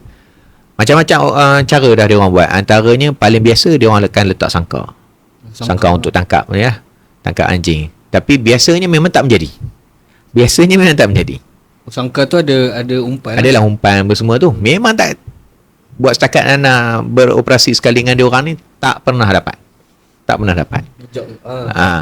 Dan dia orang ni yang join operasi ni juga, dia orang kata anjing ni, kalau anjing liar ni dia dah boleh hidu dah kereta penguatkuasa tu datang. Itu yang paling menyusahkan. Bila dia orang datang je, anjing tu hilang. Asalnya kalau time biasa dia akan duduk bawah kereta, duduk depan rumah kan, jenis macam tu kan. Tapi bila time penguatkuasa ni datang, anjing tu hilang. Memang biasa. Dan Ana jadi saksi, memang betul hilang. Asalnya memang ada elok je duduk bawah kereta apa semua. Bila time operasi dia orang hilang. Tak tahu pergi mana. Itu hebat. Bukanlah hebat. Allah bagilah pada anjing ni. Untuk kereta. Mungkin lah kot. Bawa van jenazah lah. Jenazah tu. Dan bila Ana tanya, antara bila Ana buat petition tu kan, Ana pergi ke pejabat dia orang. Ana kata, macam mana nak selesai ni? Antaranya dia orang sebut, dia kata, kami ni paling susah. Ana tak mention siapa-siapa kan. Memang dia orang sebut, kami ni antara yang paling susah. Sebab apa kami buat malam? Sebab kami berhadapan dengan pencinta haiwan. Persatuan Pencinta Haiwan. Sebab dia orang ni banyak kalah dalam perbicaraan, masuk dalam mahkamah bila dibawa oleh Persatuan Pencinta Haiwan ni. Sebab dia orang cas kata menganiaya haiwan. Dalam mahkamah biasanya dia orang kalah. Sebab tu dia orang terpaksa buat malam. Tapi bukan tindakan tu baik undang-undang ke? Ya, betul. Tapi dia ada satu klausa yang lain yang boleh memenangkan dia orang. Kita nak jaga supaya anjing ni tak gigit orang. Betul. Kita kena tangkap dia. Betul. Tapi masalah, macam mana cara nak tangkap anjing? Tembak. Kalau tembak dia di luar bidang kuasa dah. Dia tak boleh. Cara nak tangkap macam mana? Kayaknya terpaksa menggunakan kekerasan juga. Bila bergelut lah. Benda yang berlaku ni lah. Bila bergelut, pencinta haiwan ni dia akan tengok, oh ini kira menyeksa. Keras ni. Kira keras. So dia boleh sabit. Wallahualam lah dalam mahkamah tu macam mana dia punya perbicaraannya. Tapi biasanya dia orang kalah. Sebab tu dia orang terpaksa buat malam. Dia orang akan pastikan tak ada orang merakam. Sebab orang salah anggap benda tu. Sedangkan sebenarnya memang tujuan nak tangkap supaya dia tak gigit orang. Ana pun masa Ana jadi ahli majlis tu, Ana memang ada kes anjing kejar budak bawa motor. Satu memang budak bawa humor lah, satu masalah dia. Dia kena kejar. Bila dia kejar, dia lari lah, dia lagi laju lah motor. Bila laju, dia masuk dalam longkang. Allah. Berdarah-darah lah. Jatuh dalam longkang. Tidak. Longkang yang kita panggil apa? Junction yang tengah tu kan dia luas kan. Ha. Dia jatuh dalam lubang tu. Okey. Memang faham. teruklah cedera dia tu. Yalah. So bila benda-benda gitu, anjing ni tak apa nama tu dikategorikan anjing liar. So betulnya kena tangkap lah. Okay. Kena tangkap. Tapi kita kena clear dulu. Dia ada anjing untuk dipelihara, dia tak boleh seingat Ana tak lebih daripada 2 rasanya untuk dalam rumah yang kena ada pakai collar ni. Okey, betul. Kena pakai collar. Yang masalahnya Kadang kena ada lesen kan. dia memang kena ada lesen. Dia kena ada lesen. So yang lebihnya masalahnya, dia orang ni jenis baik. Baik ni maksudnya apa? Dia ni anjing dah ada. Tapi anjing liar yang lain ni dia bagi makan. Oh. Dia bagi makan. Ni masalah dia. Bila dia bagi makan, apa-apa haiwan pun kalau kita dah start bagi makan, dia akan jadi apa? Dia akan jadi tuan lah sebenarnya. Macam kucing lah. Macam kucing, sama. Bila dia dah jadi tuan, dia akan sentiasa duduk rumah-rumah situ je. So siapa yang akan lalu dekat area rumah yang dia anggap tuan tu tadi, dia akan kejar. Dia akan kejar. Sebab tu anak kata kalau siapa-siapa yang anjing liar tu, biar tengok balik siapa yang bagi makan dia. Mesti ada orang situ bagi makan. Okey. Pasti. Dia Kalau takkan dia- duduk situ. Kalau dia tak stay kat Takkan duduk situ. Sebab dia tahu ada makanan dia kat situ. Faham. So Ana sendiri pernah berdebat dengan orang pencinta haiwan ni. Dia kata, kenapa tangkap dia? Dia ni tak salah, dia ni baik. Ana ingat tengiang-ngiang dia punya ayat tu. Dia kata dia ni tak ada apa-apa, dia ni baik. Memanglah baik dengan kamu, dengan orang lain yang lalu ni dia kejar. Even ayah Hana pun ada sekali tu dia lalu, memang dia kejar nak pergi subuh kan. Bang subuh kan masih lagi gelap. Dia kita lalu memang dia kejar je. Dia tak kira siapa, yang penting bukan tuan dia. Yang dia anggap tuan tu. Dia kejar tu dia gigit lah kalau dapat. Dia kejar kalau dapat tu wallahualam lah, biasanya memang dia akan paling kurang pun dia buat garang dia tu memang menggerunkan lah. Tak rasa memang tak ada siapa berani pun. Susah lah. Jenis malas nak apa Kita banyak proses pula kalau dah kena dengan dia pun semua tu kan. So itu antara masalah dia ialah dengan Persatuan Pencinta Haiwan ni, biasanya dia orang akan berlawan kata menggunakan kekerasan. Sebab tu masalahnya ialah satu orang yang bagi makan yang dia tak mengaku itu sebagai anjing dia. Tapi dia bagi makan. Itu masalah dia. Dan kita nak tangkap sebab nak melindungi orang lain, dia orang ni pula. So banyak tak cabaran dia kepada orang yang pencinta haiwan ni. Tapi masalahnya bila jadi kes-kes macam ni sepatutnya pencinta haiwan ni perlu untuk buat satu panggil apa? Kita panggil nak kata peraturan, bukan peraturan lah. Andai kata ada anjing guideline lah. Guideline yang kalau ada anjing liar yang terbukti mencederakan orang ataupun membahayakan orang awam, perlu untuk anjing tersebut yang ditangkap. Bukannya kita tangkap semua. Kita tangkap yang berbahaya. Cuma masalah dia ialah dan tu dia daripada satu sudut mungkin kelemahan daripada kita punya undang-undang tu. Sepatutnya kita nak melindungi satu pihak, tapi yang satu pihak ni pula boleh berlawan dan dia boleh menang pula. Situ sebenarnya rasa daripada sudut undang-undang lah, kena clear part yang itu dalam bab anjing liar ni gitu. Kalau balik pada isu Rocky tadi Ustaz, sebenarnya Rocky ni dia bergelut. Jadi waktu dia orang tengah operasi tu terjerut. Dia terjerut. So tuan anjing ni, tuan Rocky ni minta potong lah ataupun minta lepaskan. Tapi akhirnya dia tercekik atau sesak nafas, Rocky mati. Okay.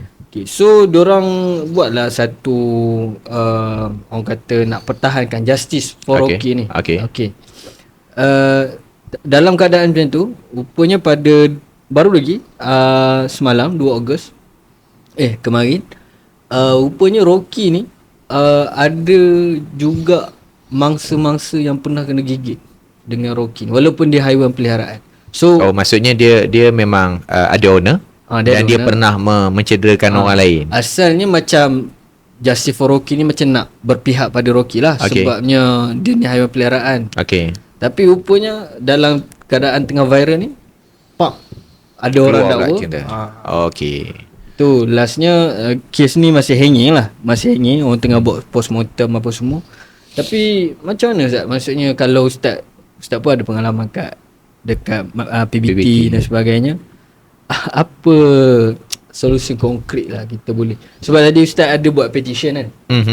Tak boleh ke petition tu yang kita kata kita bawa ke mahkamah ni, orang tak suka ni, apa ada anjing semua. Seperti anda sebut tadi, dia daripada sudut kita ada kelemahan dan kelompongan dalam undang-undang kita. Walaupun kita ada suara yang ramai untuk tidak bersetuju untuk anjing itu dibiarkan, tapi ada satu klausa yang lain yang diorang boleh sabit mungkin atas nama kekerasan tu tadilah. Cuma masalah dia sepatutnya undang-undang kita ni berpihak kepada yang lebih besar lah. Yang lebih awam, yang lebih ramai. Yang lebih ramai, sebab yang kita nak tangkap tu adalah yang tidak bertuan satu. Yang tidak bertuan dan dia membahayakan. Kalau kamu nak membela dia, kalau kamu memang owner dia, it's okay lah, logik lah. Dan yang ini masalah dia ni memang liar. Cuma yang macam Rocky ni mungkin perlulah dibuat siasatan. Di mana punca berlaku.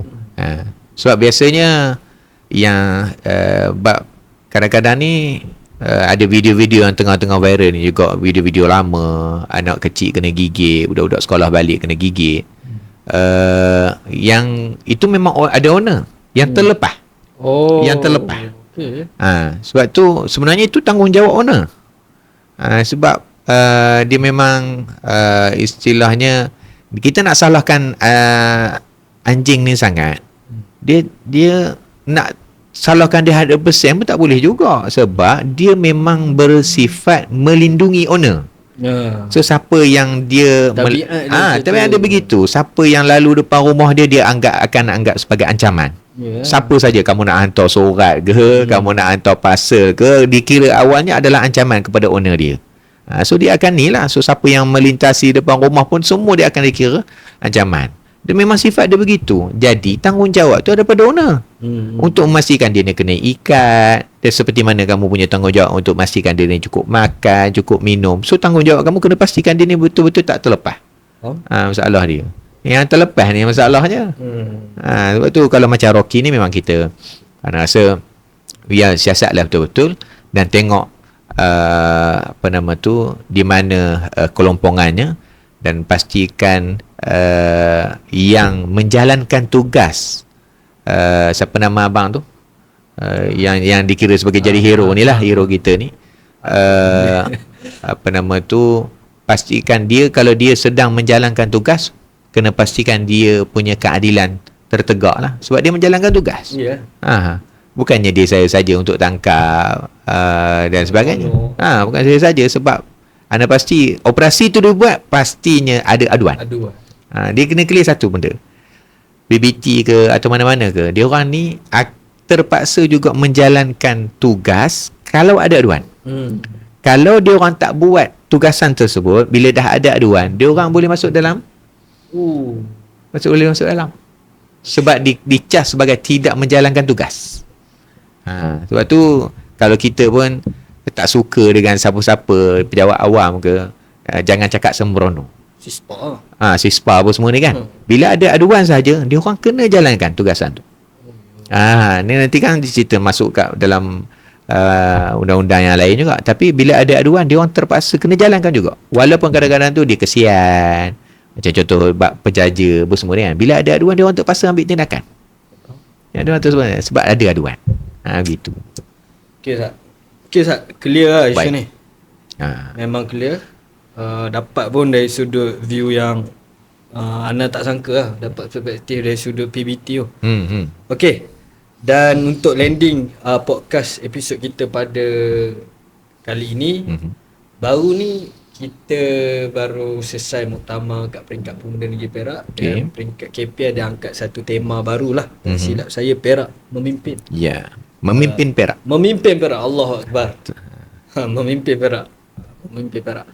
Jadi Ustaz, mungkin Ustaz boleh promote untuk pendengar kita dari sudut memimpin Perak ni.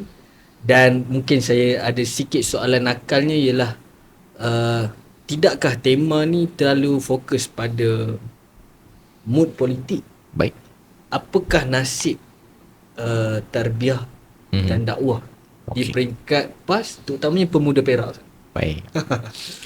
Okey, muktamar baru ni baru saja selesai minggu lepas.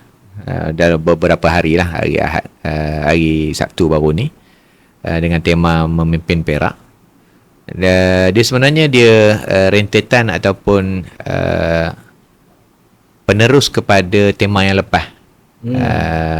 Terus memimpin. Terus memimpin. Dan ditambahkan lagi dengan situasi sekarang ini, kita sedang berada, baru selesai PRN Johor, PRN Negeri Sembilan.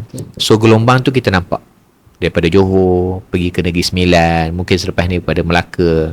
Dan kita nampak mood tersebut, rakyat nak berubah, nak beralih daripada kerajaan Pakatan Harapan kepada Perikatan Nasional, mungkin sekarang ni bersama dengan Barisan Nasional.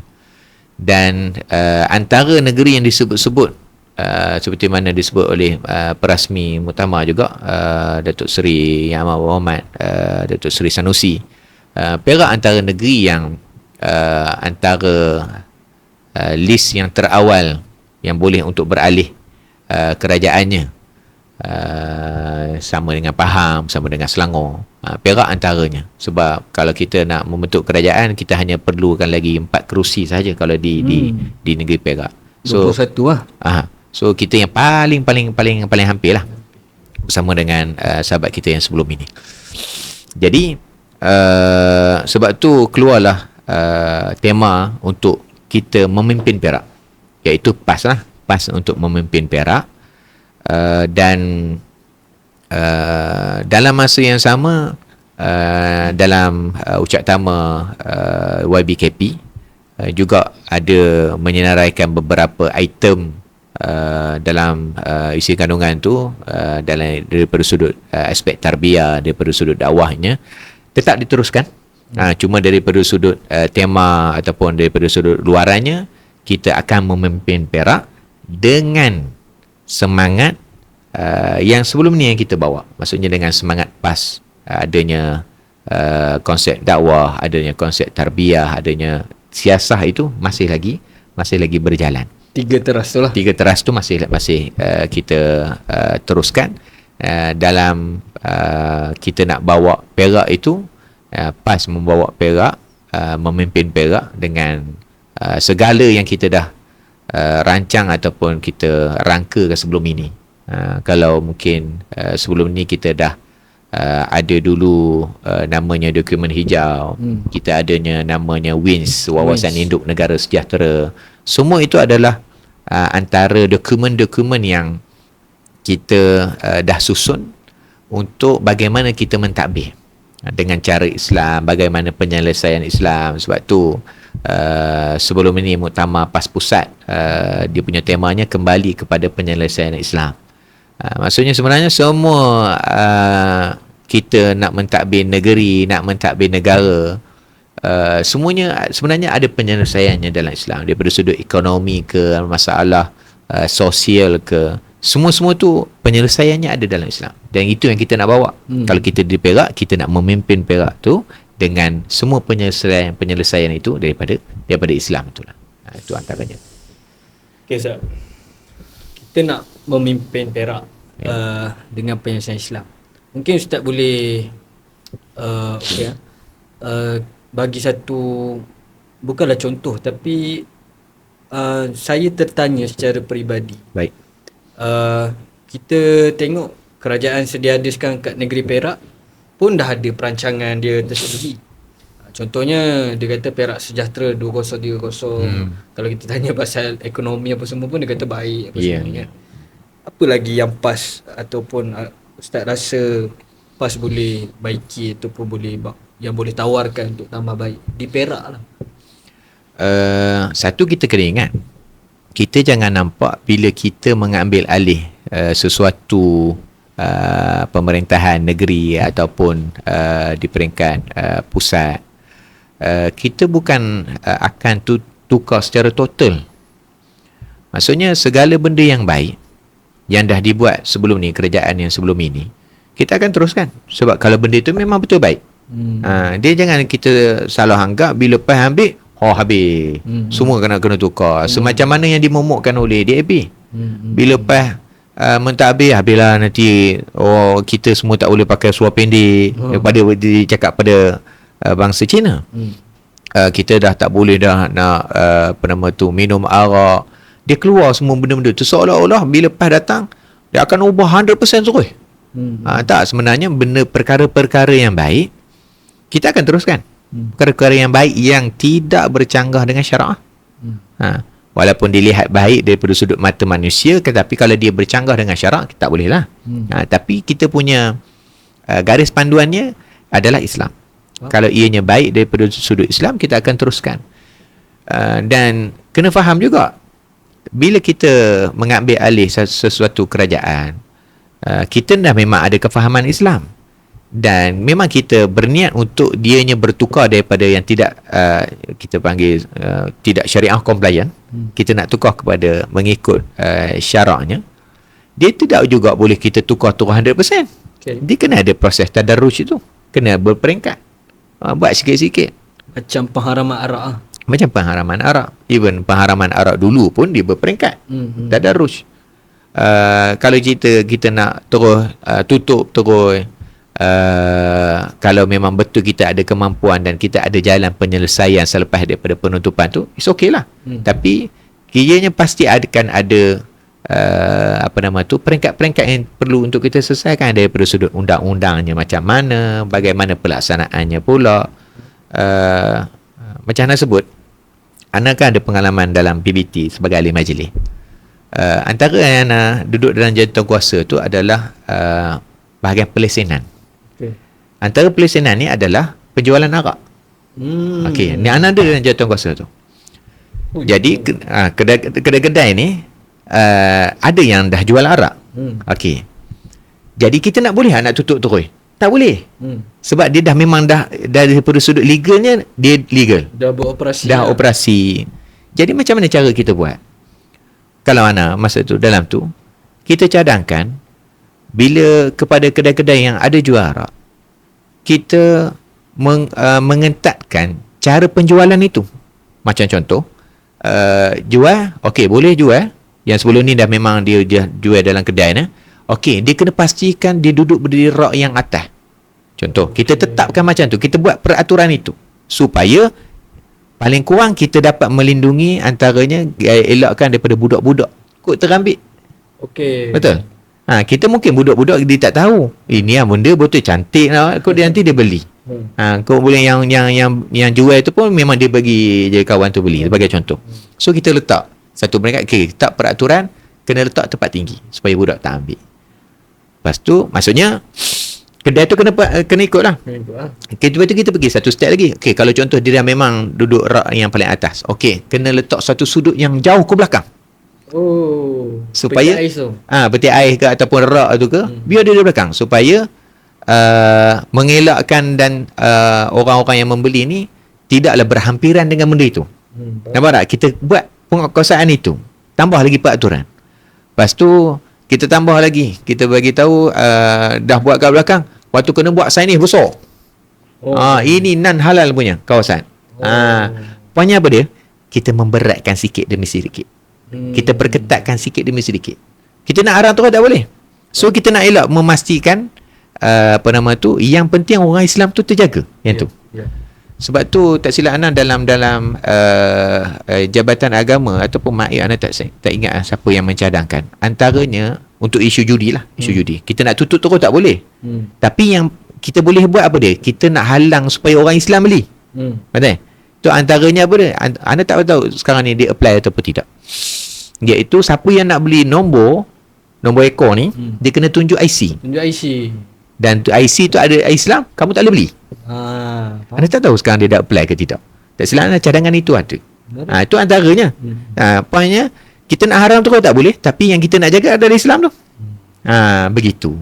Itu nak sebutnya, kena faham, bila PAS ambil alih sesuatu kerajaan, ambil negeri ke, ambil kerajaan pusat pun, kita aim itu tetap ada, tapi kita tidaklah terus secara mendadak. Kita akan ada prosesnya, ada masanya, banyak benda yang kita kena pastikan nak jaga apa semua ni. Daripada sudut pengharamannya, macam kita sebut tadi lah, dia ada proses tadarusnya, nak memahamkan orang apa semua tu, dan dia akan ada juga melibatkan kos dan sebagainya, banyak benda. Dia jangan pula kita yang jadi ahli PAS ni, bila tengok contoh lepas jadi kerajaan, bila lagi nak tutup kedai judi, bila lagi nak tutup kedai arak, terus macam tu. Sedangkan proses dia sangat banyak. Bila anda duduk sebagai ahli majlis tu, orang kata banyak lagi proses, banyak. Itu duduk dalam PBT, duduk di kerajaan negeri lain pula, duduk dalam parlimen lagi banyak. So nak kena sabar sikit lah. Kena sabar sikit. Okay, Ustaz.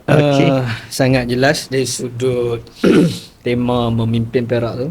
Dan juga macam Ustaz sebut, kita tak tinggalkanlah aspek tarbiyah dan dakwah di samping siasah. Dan untuk landingnya Ustaz, mungkin kita nak minta Ustaz bagi kesimpulan lah, ataupun kita kata kata-kata akhir. Tapi kalau saya boleh request, kata-kata akhir ni boleh tak ditalakan kepada harapan buat pemuda? Okey. Memandang kat Ustaz pun ATKP, jadi seronok lah kalau kita dapat dengar. Mungkin Ustaz nampak pemuda ni 5 tahun 10 tahun akan datang, apa yang Ustaz harap dan sebagainya lah. Untuk sahabat-sahabat pemuda, kita masih pemuda, dan anda pun pemuda lagi. Okey. Dan untuk sahabat-sahabat di luar kita dalam pemuda, pertama kita kena faham dulu dan menguasai fiqhul awlawiyat, fiqhul muwazanat ini. Sebab ketika kita muda inilah kita akan berhadapan dengan banyak cabaran. Anak baru nak membesar, kerjaya yang masih tak menentu, tu kalau yang dah kahwin, yang belum kahwin pun masih lagi tak tahu pasangan hidupnya macam mana, rumahnya macam mana. Banyak cabaran ketika ini, ketika tempoh muda. Dalam masa yang sama kita nak menjalani kehidupan, ditambahkan lagi dengan kerja-kerja dakwah yang sentiasa tidak pernah berhenti ni, pun kena jalan juga. Sebab tu perlu dan sangat penting untuk kita pemuda kena menguasai fiqh pertimbangan ini.